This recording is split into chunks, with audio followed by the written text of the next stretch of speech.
Hello everybody, good afternoon. My name is Will and you're going to be viewing my new channel, Hallett's Tools and Tech. Today's tutorial is going to be basic maintenance on a 2014 Toyota Camry, 4-cylinder 2.5 liter. Over here we have our tools. All we're going to do is change the spark plugs for today. So I've got the 4 spark plugs, the NGK, I go with those. Pretty good quality, $4 a piece. A little bit more pricier, but you get more bang for your buck. I've also got some anti-seize for when I put the new spark plugs in, to make it easier for them to go out and take out the next time we do the maintenance on this in another 60,000 miles or so.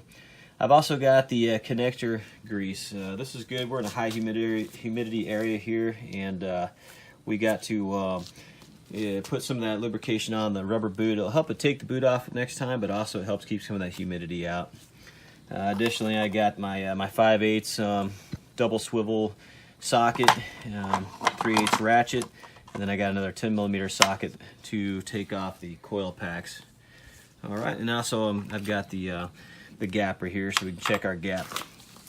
So first thing we want to do on this is just kind of come over here. We have a plastic cover that covers all 4 of our cylinders here, and this plastic cover just pops off. It's got a simple ball and socket there, and all 4 of them, just there's 3 of them there, they just pop right off. So what we're looking at here is you got the 4 coil packs right here. They're held in with a 10mm bolt. So what we're going to do is we're going to remove these coil packs one at a time, and then we'll take out the spark plug, take a look at it, see what condition it's in. We'll gap the new plug, put it in, make sure we put the grease and anti-seize on there, and that'll be pretty much it for this tutorial. First thing I want to do is take the negative battery terminal off right here, so that way we don't have any power. It's always a good idea, safety, and also good practice to disconnect the power. Some don't get in there and fire it up while you're working on it, or you end up hitting the wrong wire. You can blow a fuse, things like that. If you're ever working under the dash, you can end up getting that airbag pushed out. So I'll hold this one in here first, get this ready. So first things first, let's take out that negative battery terminal.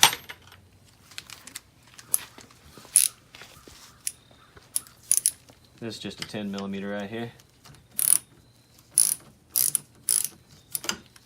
And that's it. Make sure that stays out of the way. I'll leave this on here. I'm going to start off with this first cylinder right here. Simply take off the 10mm there. It shouldn't be too tight. These are barely snug down there. I'm just going to leave the wire hooked to it for now, and see if I can just pull it all out in one piece, or if I'm going to have to depress that. I'll probably go ahead and unplug it, because it looks like that wire's a little bit.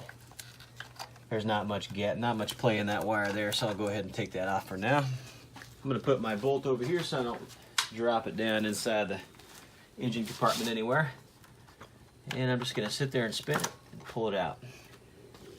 But take a look at this, inspect it to make sure everything looks okay. It looks good. It's still pretty clean. This is its first tune-up here, so that right there is our coil pack, and I guess you call it the spark plug wire all in one shot there. Yeah, I'm just going to put the spark plug in there, and so this one's a little bit too big for the hole, so I'm going to have to get a smaller spark plug socket. Hello everybody, I'm back again. I had to go get the 5/8 socket for the spark plug socket, because the other one I have is a double swivel, and the joint on it is just too wide for the hole for the socket, or for the spark plug. So now I've got this contraption together. I should be able to get in there and loosen that. I want to go nice and slow. These are aluminum heads, so you got to be very careful. You don't want to strip out those aluminum heads. That would make for a bad day. And it's something to keep in mind when you're putting these in, is you want to snug them down. You don't want to go too tight because you will strip out those aluminum heads putting these spark plugs in there.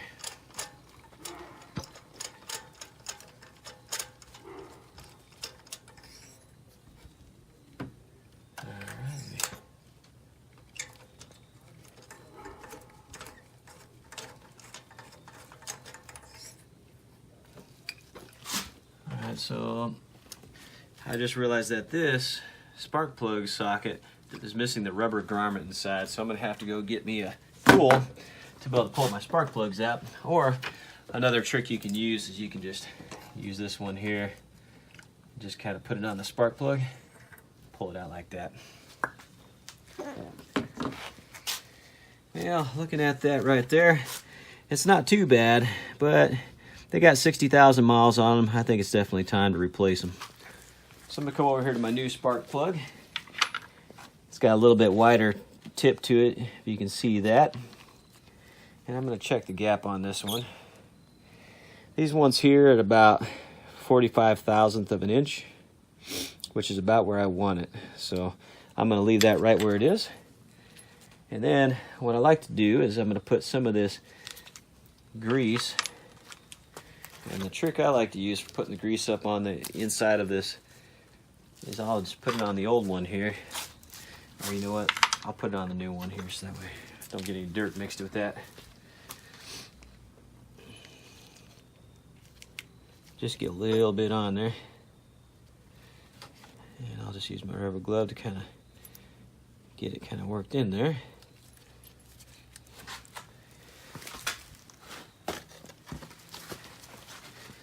And then I'm going to just kind of work it into the boot. So that way the boot gets a nice little amount of grease inside that rubber. And that'll make it slip on a lot easier, and it'll come off a lot easier next time as well.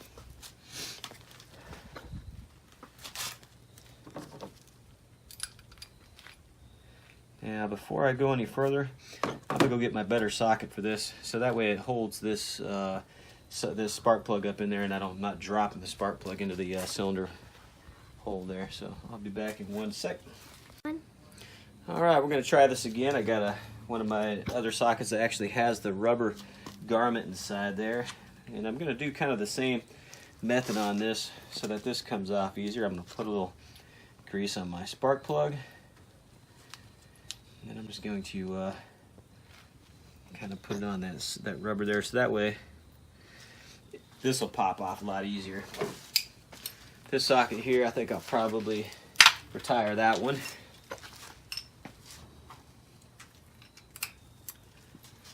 And just want to gently slip it down in there and find those threads. Go hand tight.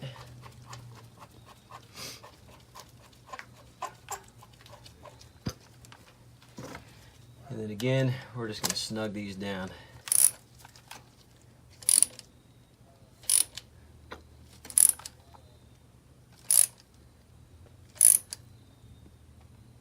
Right there is perfect.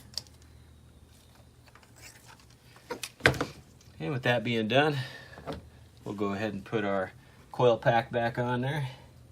And it should slip on there nice and easy since I've got those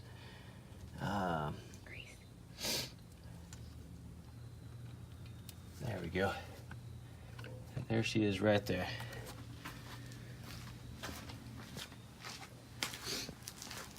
Replace the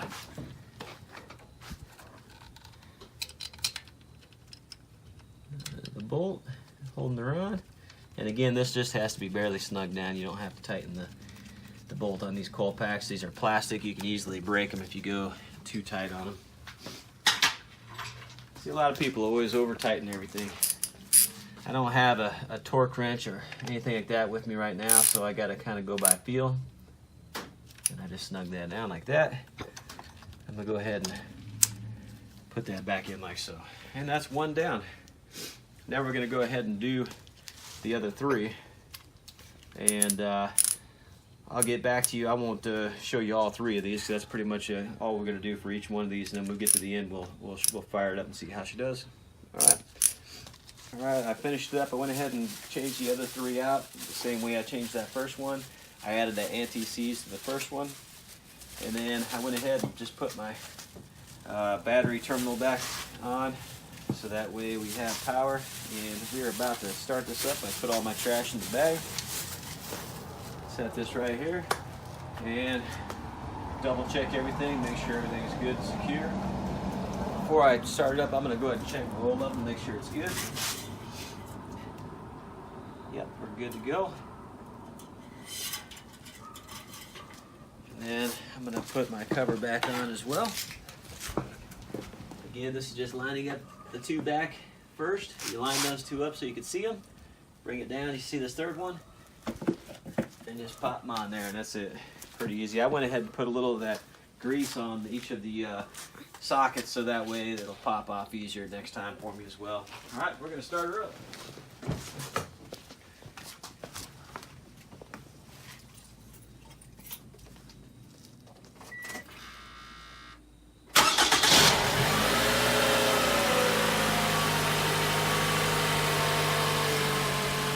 Now I'm just going to go ahead and take a look and make sure everything looks good, and also listen to it to see if it sounds like there's any misfires. It sounds pretty good right now, so I think we're going to be good to go.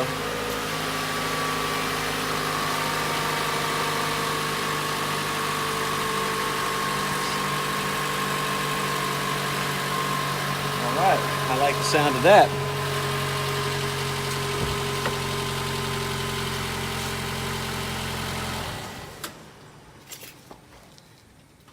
Well, I want to thank you guys for watching.